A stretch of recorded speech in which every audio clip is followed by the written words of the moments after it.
Hello बच्चों, चलिए प्रश्न को देखते हैं। प्रश्न है 0.5 मिलीमीटर त्रिज्या के एक तार में 0.5 एम्पियर की विद्युत धारा है। यदि तार में मुक्त इलेक्ट्रॉनों की संख्या 4 गुणा में 10 की घात 28 प्रति घन मीटर हो तो उसके अनुगमन वेग की गणना कीजिए। तो प्रश्न को अब आगे हल करें उससे पहले जो प्रश्न की मुख्य अवधारणा है उस पर विचार करते हैं। तो इस प्रश्न के लिए जो मुख्य अवधारणा है वह हो जाएगी धारा। अर्थात हम यहाँ पर यह देखेंगे कि धारा क्या होती है। तो आवेशों के प्रवाह की दर धारा कहलाती है। और चूंकि हम जानते हैं कि धारा तथा अनुगमन वेग में संबंध होता है I बराबर NE/A/VD। अब प्रश्न को देखते हैं। प्रश्न है कि 0.5 मिलीमीटर त्रिज्या के तार में, तो हमें यहाँ पर R का मान कितना दिया गया है 0.5 मिलीमीटर। तो मिलीमीटर को हम किस प्रकार से लिख सकते हैं, गुणा में 10 की घात ऋणात्मक 3 मीटर। अब है ये त्रिज्या है तो यहाँ से क्षेत्रफल A बराबर हो जाएगा, क्योंकि तार क्या होगा वृत्ताकार क्षेत्रफल का होगा, तो यहाँ से पाई गुणा में R का वर्ग। तो ये हो जाएगा हमारे पास 22/7 गुणा में 0.5 का वर्ग करेंगे तो हमारे पास होगा ये 0.25 गुणा में ये हो जाएगा 10 की घात ऋणात्मक 6 वर्ग करने पर। अब ये तो आ गया हमारे पास A का मान। हमें यहाँ पर अनुगमन वेग की गणना करनी है। हमें यहाँ पर धारा का मान कितना दिया गया है 0.5 एम्पियर दिया गया है, तो I का मान है 0.5 एम्पियर। तार मुक्त इलेक्ट्रॉनों की संख्या अर्थात N का मान कितना दिया गया है, N का मान है 4 गुणा में, यहाँ पर लिखेंगे 4 गुणा में 10 की घात 28। ये तो है इलेक्ट्रॉनों की संख्या किसमें, प्रति घन मीटर में।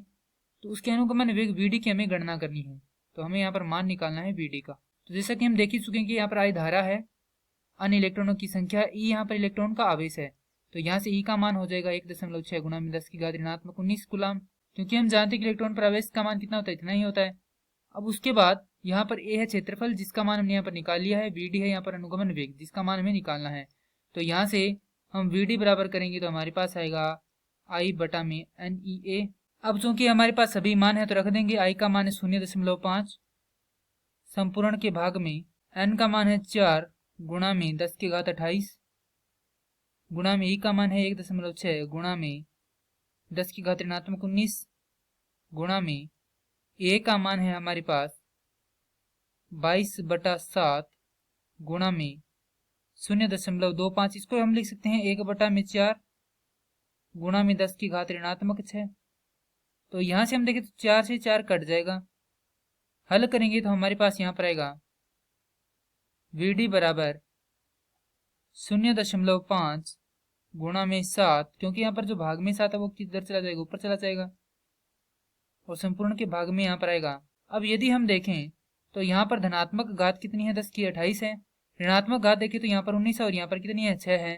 तो ये दोनों आपस में जुड़कर कितनी हो जाएंगी, 25 हो जाएंगी।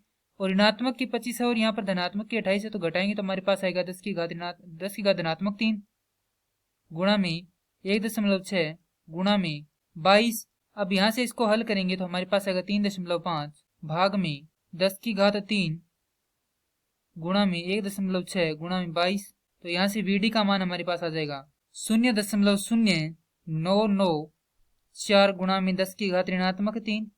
यहाँ से इसको सही तरीके से लिखेंगे तो हमारे पास आ जाएगा 9.9 गुणा में 10 की घात ऋणात्मक 5 मीटर प्रति सेकेंड। क्योंकि यहाँ पर ये क्या है, वेग है, तो वेग का मात्रक यही होता है।